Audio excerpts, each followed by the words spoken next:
Bawat galaw ng ating kamay, mula sa alikabok ng mga kalsada hanggang sa lamig ng mga opisina, ay saksi sa sibag, talino at dangal ng mga manggagawang Pilipino. Sa mundong mabilisang pagbabago, isang bagong anyo ng lakas paggawa ang sumisibol. Dati mano-mano, ngayon may katuwang na tayong may talino, tahimik, mabilis at walang kapaguran. Ang Artificial Intelligence o AI.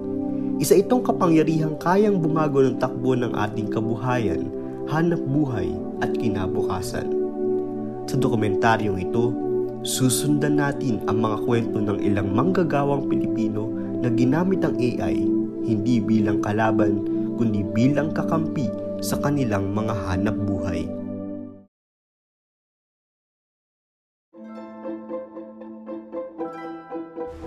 Sa gitna ng tahimik na silid-aklatan, isang boses ang lumilitaw.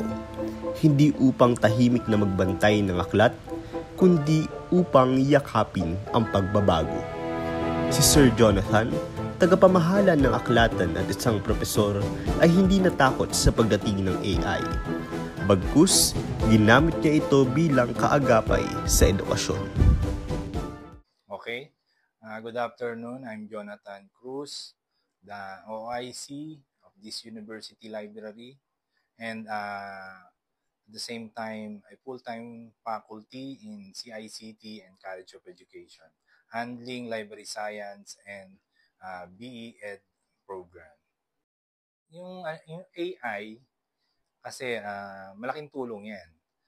Kung yung estudyante, wari mo, hindi naintindihan yung aming discussion orientation dito sa e-library, meron kaming pine-present na additional videos na pwedeng nilang magamit.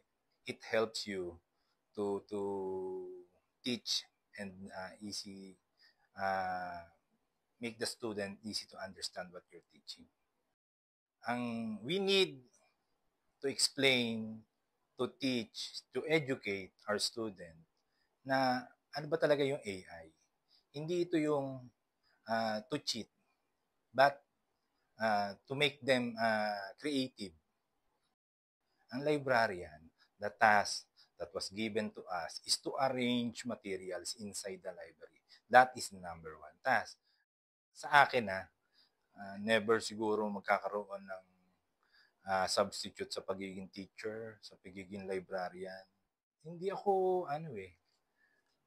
ako natetreten pagdating dun sa baka ma-replace kami imposible yun Imposible. Para naman kina Monica at Karen, mga software engineers, ang AI ay hindi lamang kasangkapan. Katuwang ito sa bawat linya ng code at sa bawat suliraning teknikal. Sa tulong ng AI, mas napapabilis ang proseso, nababawasan ng pagkakamali at nabubuksan ng pinto sa mas malalim na pag-unawa. So, hi, my name is Monica Janine. Call me Monica. So, ang background ng work ko is currently nasa IT industry ako as a software engineer.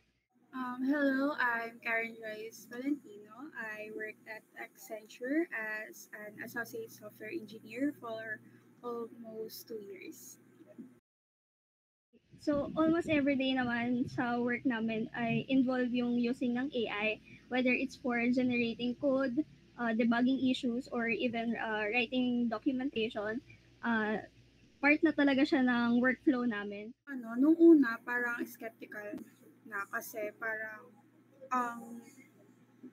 para siyang shortcut, gano'n. Pero, tas hindi mo siya sure kung accurate. Pero habang tumatagal naman, parang mas na-boost niya yung productivity.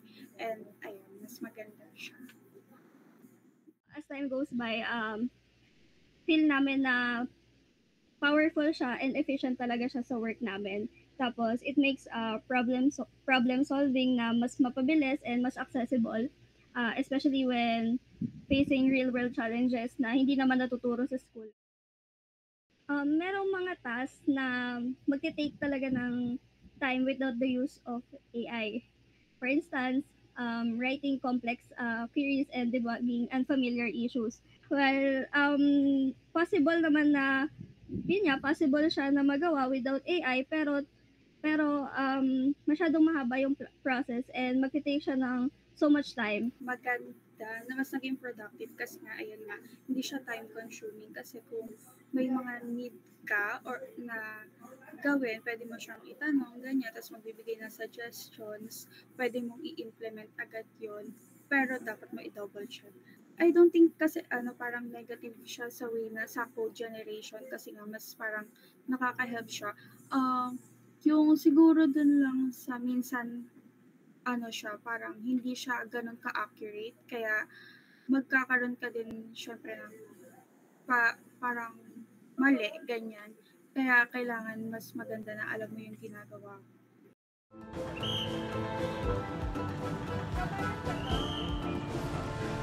At sa larangan ng sining at marketing, si Rems, isang web designer, ay hindi na nangangapa.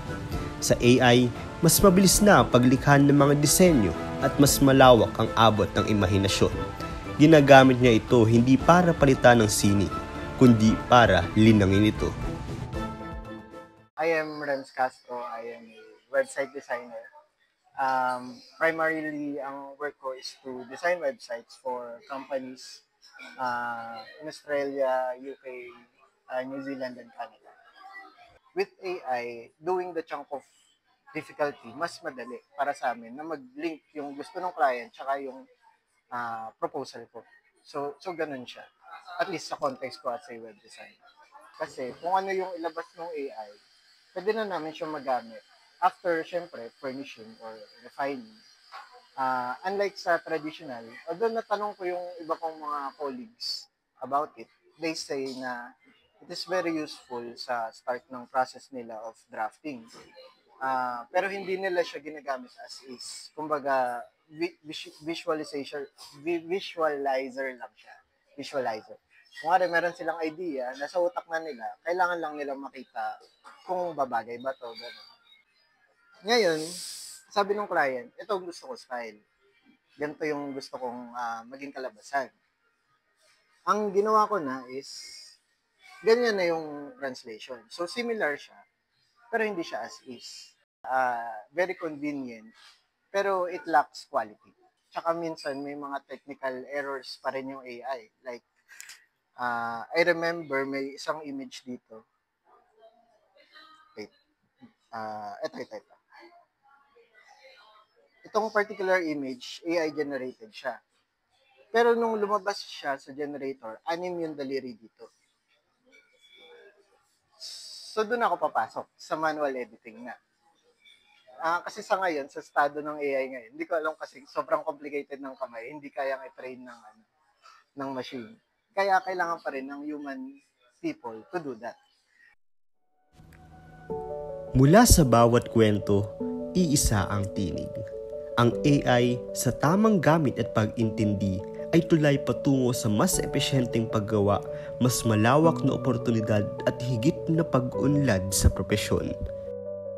Sa pagharap ng bawat isa sa teknolohiyang dati malayo at mailap, ngayon nakikita natin kung paano ang AI ay nagiging kaagapay, hindi para agawan ng trabaho, kundi upang tulungan tayong umunlad sa propesyon. It's not a threat. It's more of a challenge. It's a call to be better, yung AI.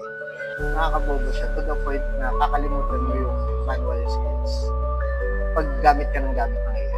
Dapat, as I've said earlier, dapat kaya mo mag-work without AI.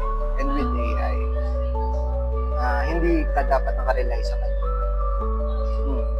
I think, dapat lahat alam kung paano gumamit ng AI.